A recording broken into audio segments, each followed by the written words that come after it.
Honda TMX 155 side cover at shock cover mga bossing. Good evening mga bossing, baka po kailangan nyo po ng side cover na kulay pula at saka shock cover, upper na lang po ang meron dahil naubos po ang pang ilalim natin, yan na lang po ang meron.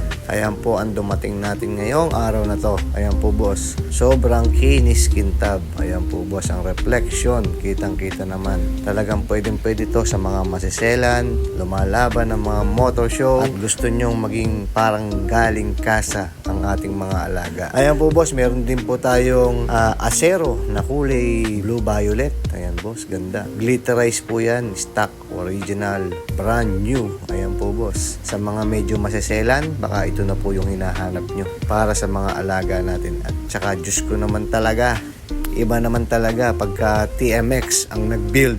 Nako, sobrang gilas. At alam naman natin ang mga presyuhan ng mga pyesa ng mga Honda. Talagang hindi biro. Kaya bilib ako sa mga naka-TMX dyan, mga bossing. Saludo ako sa inyo. Talagang ginagastusan nyo ng matindi para maibalik lang sa dating itsura yung mga TMX na mga luma na natin. Ayan mga bossing. Ay, mako, sarap po. Nako, Diyos ko boss. Ayan boss, mo, kumikintab-kintab pa. Talagang super quality. Hindi naman natin talaga mapipintasan yung ganitong gawa ng mga Honda.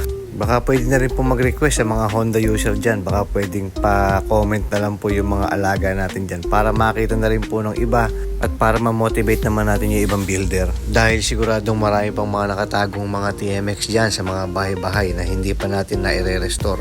Hanggat may pyesa pa mga bossing, simulan na natin.